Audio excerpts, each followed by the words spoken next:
Hello everyone, it is Joe here from Omnipoke, the channel that brings you guys everything Pokemon. If you're looking for PTCGO codes, including the stuff from Chilling Reign, make sure you go ahead and check out the Poketown store. You can get a 5% discount on your orders using that code Omnipoke. For today's video, we are going to be talking about 20 new archetypes from the Chilling Reign expansion. It's a really big set with some really impactful cards.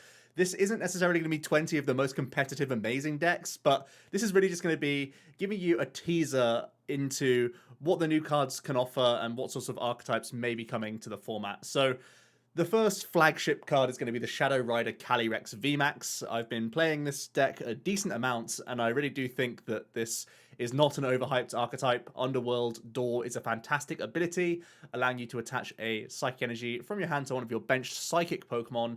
If you do, you can draw 2 cards, and obviously this is stackable, so the idea of this archetype is to try and get as many of these into play as possible. It gives you card advantage as well as board advantage, because you can be powering up attackers out of nowhere, like Gengar, Mimikyu, and Trevnoir. At the same time, you can be powering up the horse himself, because Max Geist does 10 plus 30 more for each Psychic Energy attached to all of your Pokemon. It's a bit slow to get rolling. You're really around that like 150 mark or something like that by like turn 3 if you try to like Horror House early on or whatever. But it scales really well into the late game. You're easily two-shotting VMAXs, and in fairly high roll situations, you can sometimes even reach one-shots on like tag team Pokemon, and maybe even a one-shot on a VMAX if everything goes swimmingly and you've been able to protect energy throughout the entire game by retreating out and stuff like that. So yeah, this archetype seems very, very strong. I think Galarian Zapdos will be a natural fit in this deck to give yourself an out to Eternatus, because this is obviously a Dark Weak Pokemon. So Zapdos with a raw energy could be an easy way to counterbalance that awkward weakness that you are suffering, and having some of these tag teams in here are really great and versatile options. The Horror House GX buys you time to build more horses up, which is always important, because that's where you get more energy and more card draw going in your favor. It also means that if you can, catch a one prizer in the active or something like that, Horror House trap them, you can go for a Poltergeist easy one prize KO, which can make your prize map a little bit easier later down the line. Similarly, that could even happen if you are the player going first and you turn 2 Horror House GX, things like Evolving V Pokemon. You can take an easy 2 prize knockout with Poltergeist, forcing your opponent to draw up to 7 cards. Some archetypes just play too many trainers, and you can sometimes cheese, in a way, some big knockouts in the opening stages. So the Gengar Mimikyu, I think, is pretty staple in this type of build. Trevnoir can also provide some awkward disruption. I know in Japan there's a good amount of players using Trevnoir, even alongside things like Jesse and James, to 1 or 2 counts in their decks. So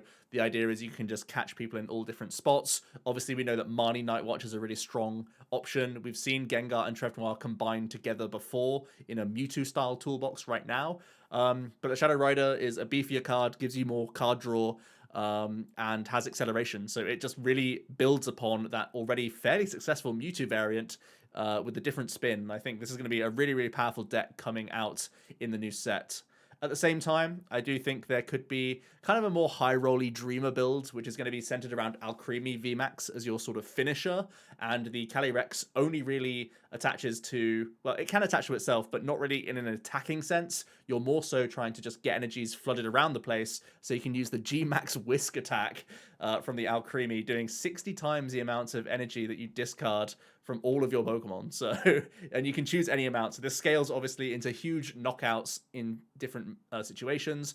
I think rather than having some of the tag team GXs, you'll more so opt for early Cresselia plays and choose to go second with this deck, potentially even, to get the full value of Cresselia, tutoring out 3 energies, spreading them around your board, and hopefully making that Whisk a very, very dangerous option. Now, I don't think this is going to be the best way to play Shadow Rider. I've seen it a little bit in Japan. I've seen a few people already talk about it and make lists online already.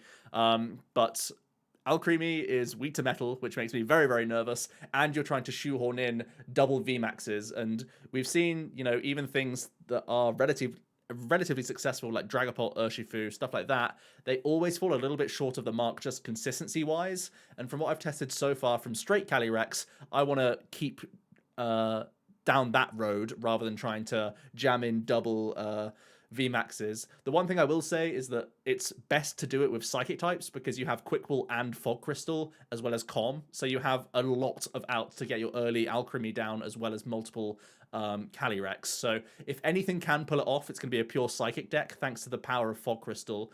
But we'll have to wait and see because this is still going to be trying to pump out one sort of big knockout, and then it's really down to see how you can reload this Alcremie. And of course, that weakness is still niggling away as an awkward matchup to ADP, which is still going to be sketchy.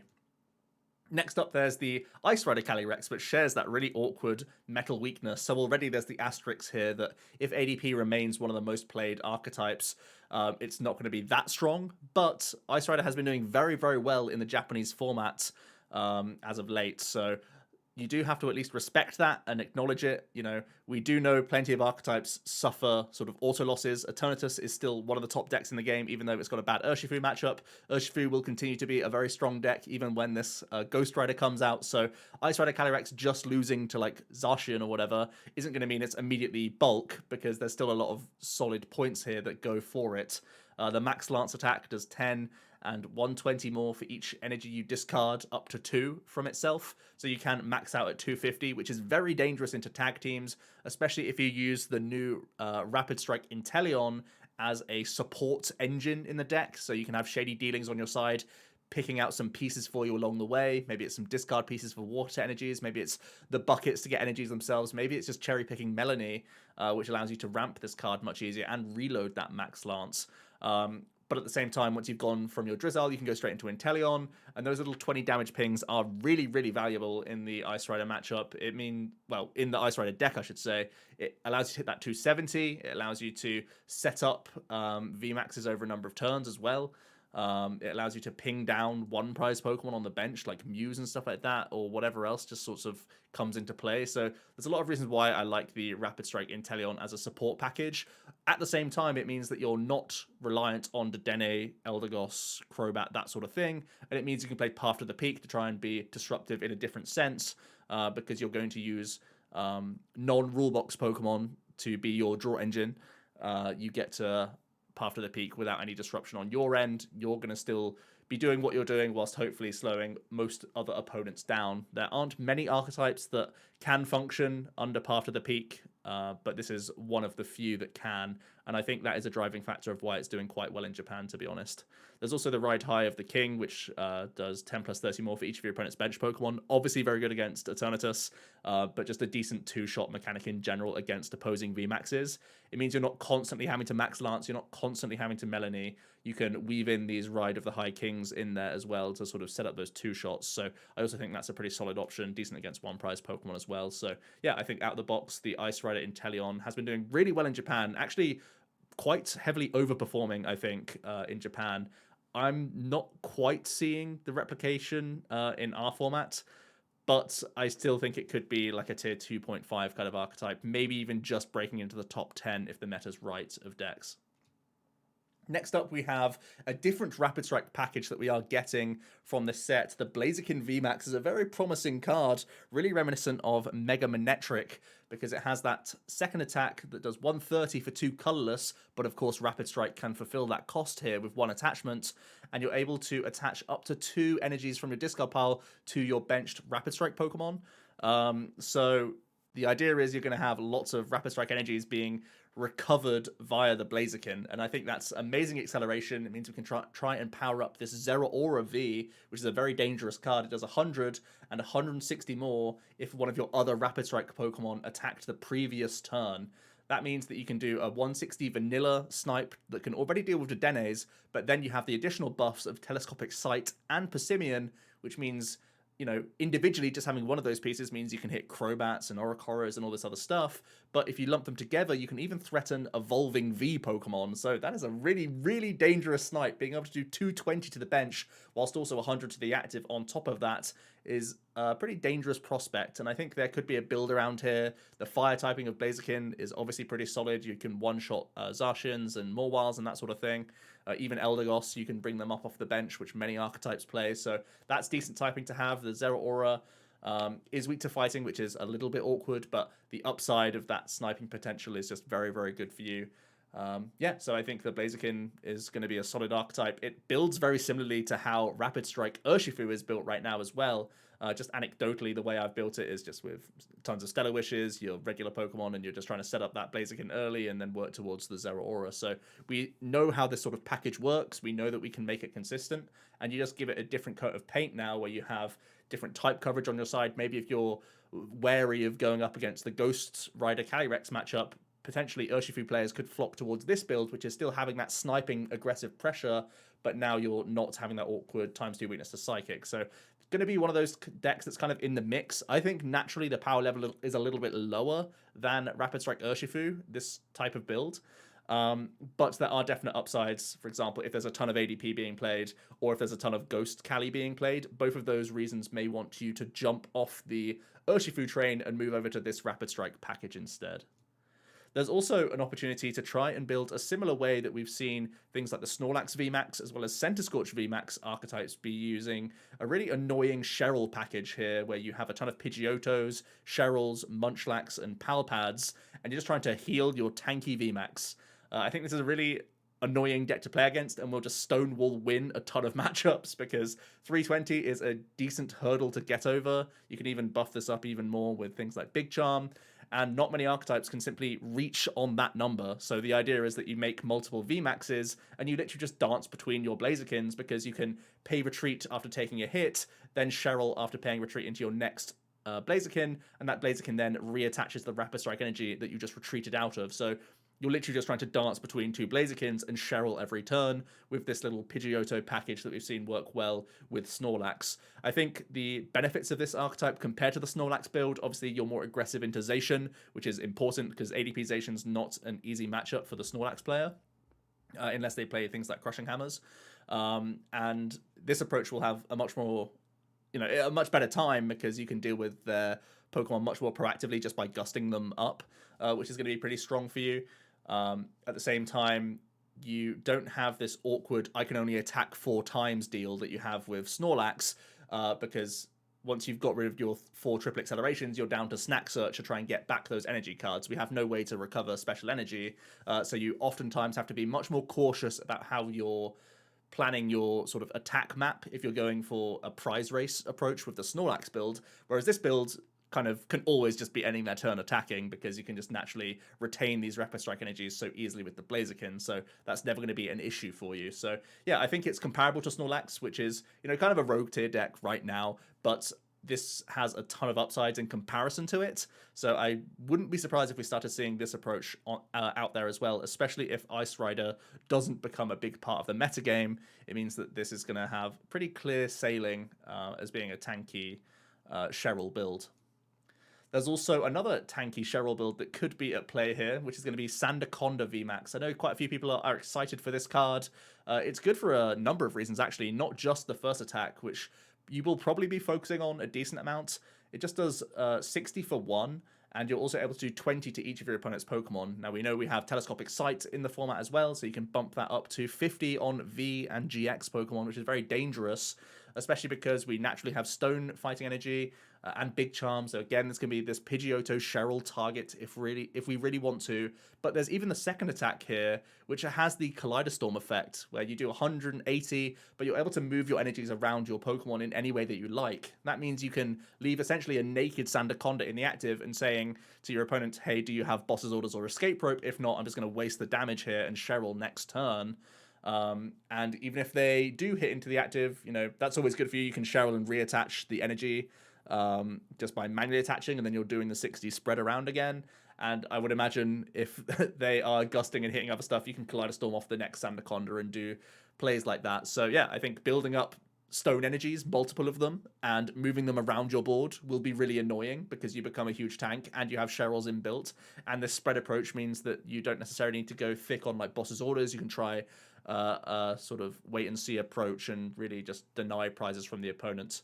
Again, this is a decent card. Weakness to Grass, again, seems pretty solid in the format. I know Rillaboom Mewtwo has been a decent thing right now, but it does have to be a little bit scared of things like Ghost Rider Calyrex, just saying. So maybe Grass won't have a huge place in the game, and if that's the case, this 3 prize is going to be pretty dangerous. There's also a Rapid Strike Vmax coming out in the set, and that's going to be Tornadus Vmax. I'm not too optimistic about this kind of card, and when you can see things like Porygon Z on the slide, you know that things get a little bit memey here. But Tornadus can do some big numbers, to be honest. It does 120 plus 120 more if you discard a Stadium in play, and you have the access to both Rapid Strike energy and powerful Colorless energy, so this can easily one-shot tag team Pokemon, and if you stack enough of these buffs on top, you actually can deal with opposing Vmaxes, which is a really dangerous prospect. We have seen that even though things like the Single Strike Urshifu Vmax can do the same thing, it's not been enough in the format because it's just too much to get set up, and I believe that will probably be the case for Tornadus as well.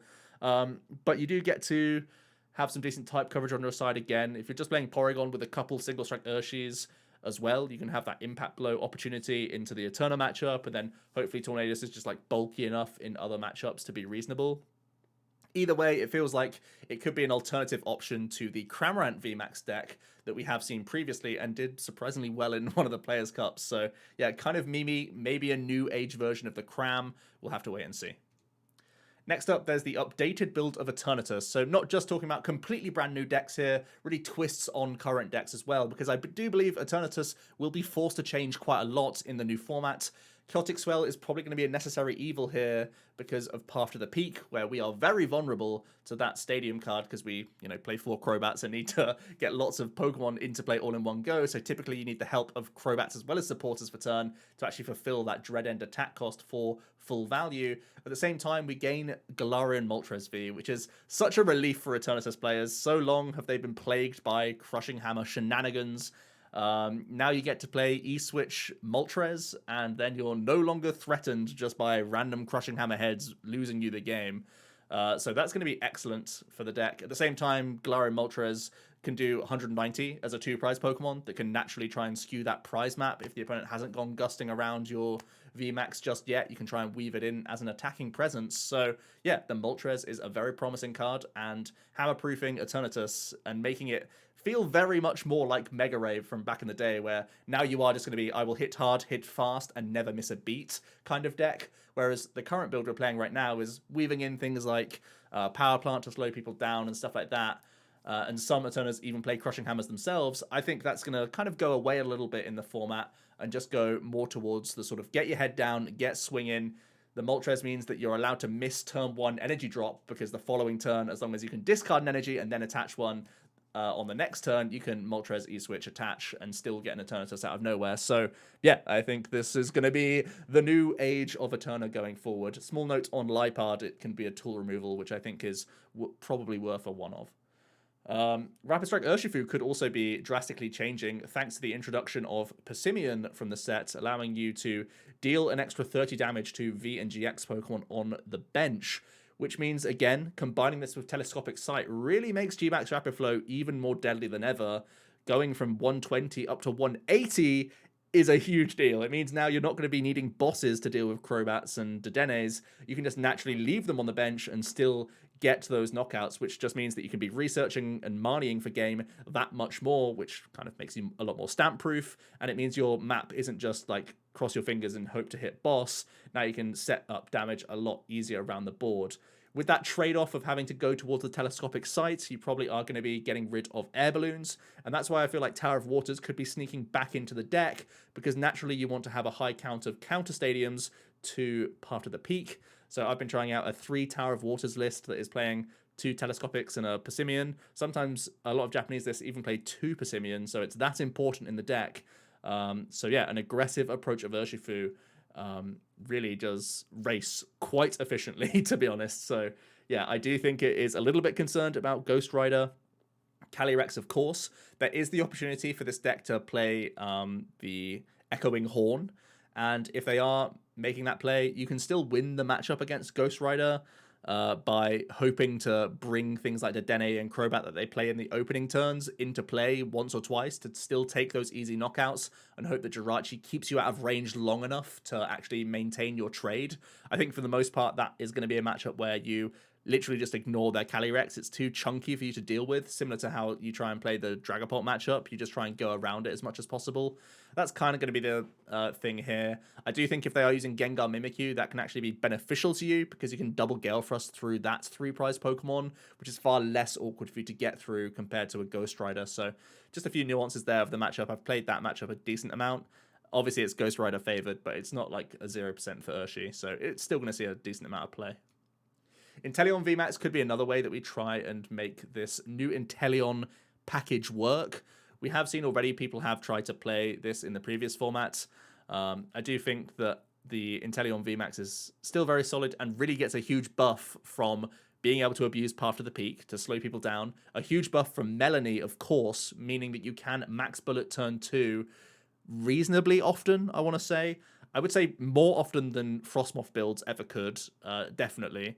Especially if you're the player going first, you can much more easily set that play up. I think if you're the player going second, it's a little bit harder for you to do it. But yeah, I think definitely it's going to be okay for you to set up that max bullets and put a lot of pressure on. 60 jumping up to 80 damage with the help of these bench pings could be very dangerous. Now with the bench pings from the Rapid Strike Inteleon as well, that max bullet can 2-shot Eternatus, which is one of the big things holding back Inteleon, was that you had to squeeze in like scoop up net Zigzagoon, which was really awkward. Now you can just have inbuilt snipe pressure from the Inteleon.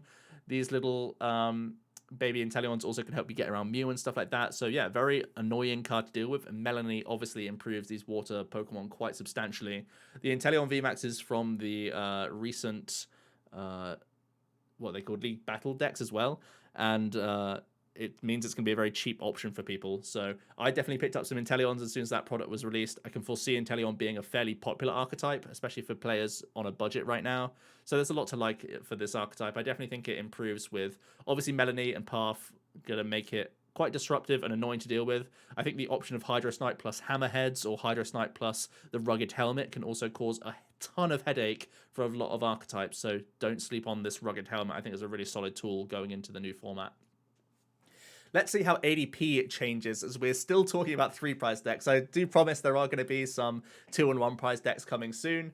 ADP, however, gets some really interesting stuff. The Peony engine could be a new way to play ADP. Now, my cynicism is that it's going to rely on Kricketune V a little bit, which means that in the mirror match, you're going to have more 180 hit point Pokemon sat around your board, and that's obviously quite awkward for mirror. But who cares if you get that turn 1 GX with the Peony build, then you're still going to be ahead, right? Because the Peony means that you're going to have that turn 1 GX that little bit more, because he's a double Skylar effect. He does force you to discard your hand, but if you cherry pick the right pieces and maybe even exciting stage into some other stuff, it can help you get that Saucer E-Switch combo. It can help you get things like Echoing Horn Great Catcher as a late game finish play.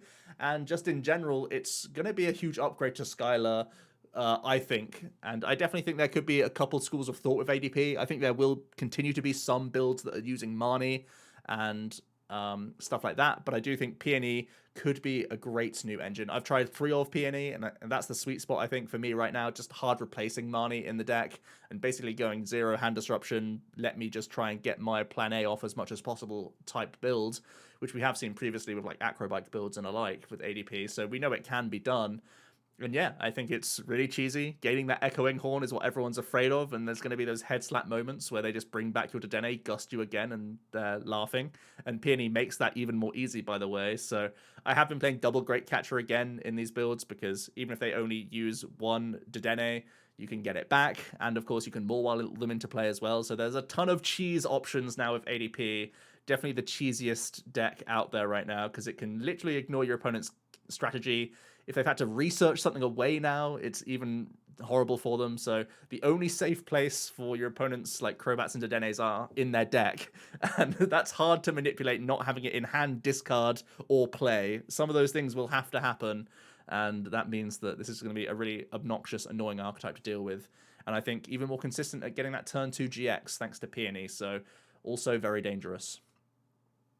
Next up, there's a really interesting build that I've been testing out, which is a Greens Trevnoir approach. This is really opened up by the new Cresselia. You're obviously wanting to go second with this type of deck, and you're going to use Cresselia to be your energy acceleration. That means you can get your Night Watch rolling on turn 2, and the idea is that you can quickly go for the Marnie Night Watch play and try and hit your opponent quite early on and hope that they are bricking off of that, and that gives you time to develop your engine and really build a robust board. At the same time, having the things like Pale Moon GX plus Reset Stamp as a combo at some point, or just weaving it in with Marnies and stuff in general seems very awkward. Green's decks do get a nice buff before the rotation because Path of the Peak covers that much more stuff now. Green's decks kind of fell out of popularity a little bit because Power Plant isn't what it used to be. It's still good into the Mewtwo matchup. It's still good at slowing down exactly to Dene, but everyone can still quick ball for Crobat and Eldegoss and still draw a whole heap of cards. Path of the Peak changes that, so going for a Greens approach seems a lot more disruptive all over again, and I think Trev Noir could be one of the flagship kind of Pokemon trying to do this approach because it gains the Cresselia for acceleration. Fog Crystal is actually huge for consistency as well. It means you don't miss energy drops every single turn, and it gives you a ton of great outs to early Trev Noir or early Crest plays. So yeah, the Greens Trev could be another archetype that I'm definitely eyeing up, mostly because this can be another deck that can just play quad Path of the Peak and jam it early and see if your opponent bricks immediately, especially when you're shuffling cards back into their deck at the same time. So onto a two-prize deck actually is going to be Blissy V. Blissy is an interesting card, and there has been some really cool decks coming out of Japan trying to utilize it.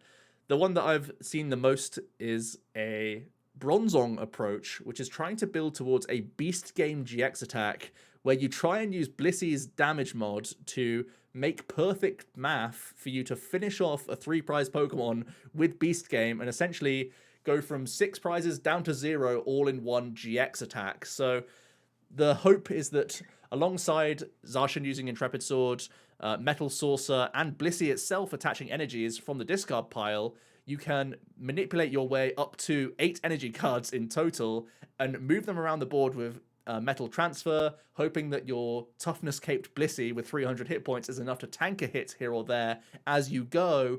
And thanks to Blissey having a 10 plus 30 multiplier, you can move the energies in the specific way that you need to set up the damage for Beast Game. If you're going to take a knockout, you can just move energies off of the Blissey to with Metal Transfer to sort of spread it around the board, so you still set them up with a Buzzmosa. It's a pretty specific deck, but there's going to be some great highlight reel moments here, and I'm a huge fan of Blissey. I think it's a great throwback to old Mysterious Treasures Blissey for anyone playing all those years ago.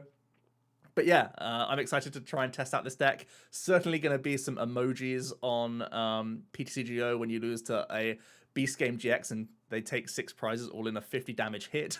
That's going to be pretty entertaining. So yeah, let me know your thoughts on Blissey. There are also potential options to try and play a Porygon Bliss approach as well, and Welder Blissey. I'm sure there's a ton of different builds out there, but this was the one that really caught my eye. Onto the one prize decks, and Seviper is the one that really sticks out to me the most. It's a basic Pokemon that's a dark type, which is obviously good for the Ghost Rider matchup, which we immediately have to start considering because this seems to be one of the best and probably one of the most popular decks that we will be seeing at the tables, seeing as though it's blending Malama with Zoroark, two historically very good cards. So the Seviper is going to try and punish that thanks to its weakness that it can boast as a single prize Pokemon. It does 90 plus 90 more if you used a single strike supporter this turn. So the whole deal is that you can do vanilla 180, which is already dangerous, but if you weave in the single strike energies, you can be knocking out regular V Pokemon quite easily, thanks to the buff from Houndoom and the energy. And yeah, that's going to be doing ×2 weakness into Trev Noir, Gengar, and Ghost Rider, obviously. And if you're coming up against Eternatus, you're also going to try and boast the fighting weakness by having Single Strike Urshifu in here as just a 2/3 count. So the idea is, a lot of people are saying there's pyramid schemes going on with typeness, rock, paper, scissors style things. I do think there'll be more intricacy than just, 3 decks dominating and it's all down to weakness. But this is going to be an interesting one because it sits on the side of having 2 weaknesses going for you, where you can be using the Seviper against the Ghost Rider and you can use the Urshifu against the Eternatus matchup. So you do boast 2 very strong weaknesses on your side, and then you're one prizey enough in other matchups to cause a fuss in all sorts of different decks. Karen's a nice upgrade alongside the Bruno sort of package that you're going to play in this deck. because Karen does 20 more damage for each prize card your opponent has taken against you. And when you're only playing 1 or 2 prized card Pokemon down, you can make sure that Karen is getting you, you know, a plus 40, a plus 80, a plus 100. You know, that can become a very dangerous finishing supporter. You only need to play a couple copies because we have this Lantern, which is essentially a Versa Seeker. So yeah, the Seviper seems very cool to me. Plays quite similarly to old Eels, where, or what am I saying? Old Malama, where you're just going to sacrifice a ton of like 1 prize Pokemon, but thanks to the Karen, you build up to like a big swing turn, which I think is very cool. There's also the Stage 2 Gardevoir, which is a really, really interesting card. I'm pretty sure it's too slow to work in Standard, especially when ADP is still around, but this doesn't mean that it's not still a really interesting card and has a ton of potential post-rotation. The Curlier actually has the water duplicate style attack where you can immediately search for your other Curliers and put them straight onto your bench, which means that getting into these army of Gardevoirs shouldn't be that difficult, especially because Gardevoir draws cards. It allows you to look at the top 2 cards of your deck and attach any energy you find there to any of your Pokemon. So it feels similar to Intrepid Sword, but obviously your turn isn't ending. You only get to see 2 cards, but this is stackable. You can use, you know, 4 Gardevoir in a turn if you're drawing insane. And that could be a huge way to dig deep into the deck, which I think is very cool. Obviously, Psychic typing isn't all that bad for you either, because Urshifu is still a thing. So that could be one thing going for you. It does 60 plus 30 more for each Psychic energy attached to itself. So you are going to have to try and ramp up these energies here and there. I think Cresselia would be a really good starting Pokemon for you, and having a ton of EXP share would be a pretty good idea as well, so that you're maintaining around that sort of like 150 up towards the 200 damage output mark on 1 or 2 Gardevoirs, so you can 2-shot Vmaxes. I think it's a little bit awkward, and you will be sacrificing a decent number of prizes, which makes me a little bit nervous in the early game. But I do think its late game is stellar because you just draw way too many cards and you end up with silly hand advantage if your opponent's, you know, sometimes had a slower start, or if they're just not really a high pressure style deck. At the same time, you gain Gallade, which is an easy counter to Eternatus, because it does 60x each V Pokemon they have in play, and it's a fighting type, of course. So that's another thing that you can try and boast. Good against Urshifu in theory, good against Eternatus as well, thanks to the Gallade tech that you can just have 1 or 2 of and have Ornery Rod naturally in the deck anyway, because it's always beneficial for you to reload energy cards because you can attach them for free, but also you want to maintain as many Guardies in play as possible. So yeah, it's the new age Greninja, but this time it draws cards. Very interesting concept, and I'm excited to see if people can make this work. Gardevoir could end up being actually just an engine for other attackers as well. I think its own attacks are fairly mediocre, unless, again, your opponent is low pressure. But if Guardy ends up just being like, build a bunch of them and allow them to attach to other Pokemon, that could also be a really interesting concept. So also bear that in mind. There is a single strike Lycanrock from the set, which is allowing you to do more damage for each single strike Pokemon in your discard pile. It starts at an 80 base and does 10 more for each single strike Pokemon in the bin. So the idea is going to be trying to dump as many of these Pokemon as possible and allow the Lycanrock to kick in with some good damage output. Obviously a sort of late game sweep option. I think this could be an alternative to like the pure Seviper style thing I was talking about earlier, and maybe just play like 1 or 2 of those, 1 or 2 Stonejourner to be your opening game like early presence kind of option, and then the Lycanrock in theory becomes a decent powerhouse in the later stages. Again, combining it with the Karen, combining it with the single strike energy, you can get to like a pretty high base damage, you know, with 2 single strike energies that's base 120 and then it's 10 more for each single. The problem is I don't ever foresee this becoming like a Vespiquen or like a Flareon where it would actually reach 1-hit KO status. I think you're always going to be miles away from the 3 prize Pokemon. So yeah, I think this is probably going to be a little bit worse than just playing pure Seviper, but the option is out there, and I know a ton of people love revenge style attacks, so I had to give it a mention. Weezing's a really interesting 1 prize deck as well out there. The idea is similar to the Gardevoir, really, where you're going to try and spam as many energies as possible into play, because Weezing's second attack does 20 plus 20 for each dark energy attached to all of your Pokemon. The good news is the Galarian Weezing means that, or his ability says, that every dark energy attached to your Weezings and Galarian Weezings actually count for double. So the idea is going to be get as many ascending Coughings going as possible, get them evolved up into those Weezings quickly, get 1 Galarian Weezing into play, and then suddenly those energies all count for 2. You can EXP share around the board. You can have Galarian Moltres just randomly attaching to itself as well, because it's always going to help out. So yeah, a pretty set in stone, easy deck to sort of build. You just go thick on the wheezing, get those energies, get those EXP shares, and hope that they sort of maintain. I do think this is probably going to have a pretty low damage cap, and it'll be easy to stay out of two-shot range, even if they're just naturally taking a prize a turn, which I imagine most decks will be. So yeah, more on the fun side, but it's an easy one to try and build, and I can see how it's going to function if ever it does. Malamar's an interesting Rapid Striker from the new set. It's a Psychic type that does 40 times the number of Rapid Strike cards that you shuffle in from your hand. So you're going to try and stack up a large hand size of Rapid Strike Mons and other cards that you're just playing naturally in your deck, and you're going to reveal them to the opponent just like you would sort of like a Baby Blounce, or more like, I would say, a Galarian Mr. Rhyme, I want to say. But rather than the discard of those Fire Energies or with those ball cards, you can shuffle them back into the deck. So it's actually quite similar to the Garbodor that we saw in a couple of the previous sets. I think it was in Darkness Ablaze. Can't remember. It may have been Vivid. Anyways, and we know that the Garbodor never really kicked off because shuffling cards back into your deck is really bad. The only thing I will say is that a 40x modifier is pretty dangerous. At the same time, Octillery can Rapid Strike Search out Brawly, which becomes, when you play Brawly, 120 damage because he can go ahead and grab your Rapid Strike Mons. I believe he puts them straight to the hand. And if that's the case, he's going to be stacking up these things. If not, you can just Brawly in the early turns, get yourself early in-case down, get yourself early Remoraid's. The awkward thing is, yeah, shuffling back into your deck is just going to be really awkward. It's hard to re-establish and grow that hand size all over again. We can use things like Oricorio. We can use things like Karina's Focus to get you up to like 6. But it's hard to make a deck that's like playing full Rapid Strike cards because you need to play good cards as well. And that's the main concern here. So I think shuffling into your deck is going to be the concern.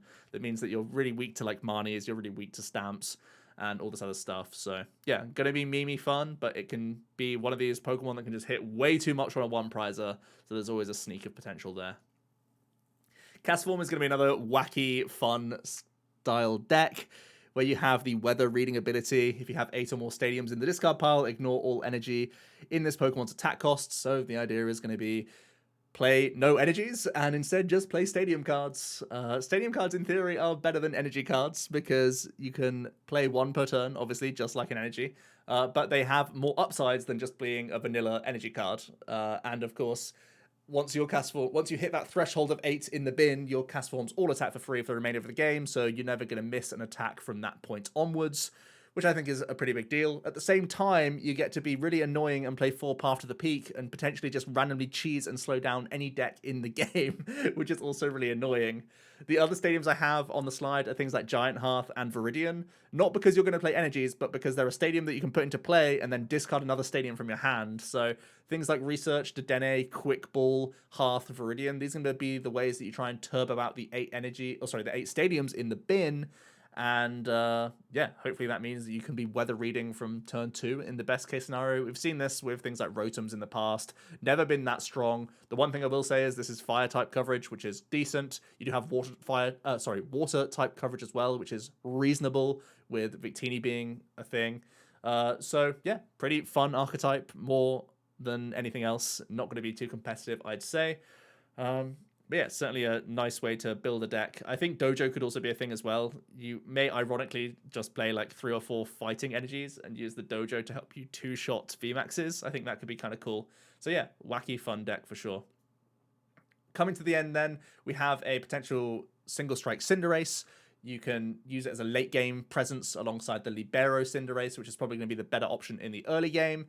But this new Cinder Race does 150, and I believe you just can't attack next turn. It does an additional 30 damage for each prize card your opponent has taken, thanks to its ability. So alongside Karen, you can stack up a ridiculous amount of damage. If you've sacrificed some early prizes, with things like Snorlaxes or Jirachis, or even your first couple of Cinderaces that have been Liberoing and solidly using that Flare Striker attack, you can just have 1 copy of this Cinderace in the deck and he becomes that late game beat stick. Again, trying to take advantage of potentially that welcoming Lantern package, which is quite good for 1 prizes if you are going to be playing single strike cards. So that wraps up the 20 decks that I had ideas for of Chilling Reign. The set review is going to be coming very soon, guys. Trust me. We are just waiting out at this point to try and get the English scans, but that doesn't mean there's not going to be Chilling Reign content. This was a huge video today and basically a primer video speaking about how I think the format's going to start developing, a ton of different sort of free-flowing thoughts going on today, and really it can give you a good indication of what deck lists are going to be coming soon. If there's any archetypes or decks in general that you wanted me to talk about today and you've thought of, let me know down below. I'll try and, put some research into those archetypes and try and get them built myself for my own testing, and who knows, maybe it can become its own deck video. Thanks so much for watching, guys. Hope you did enjoy, and I will see you in another one tomorrow. Cheers.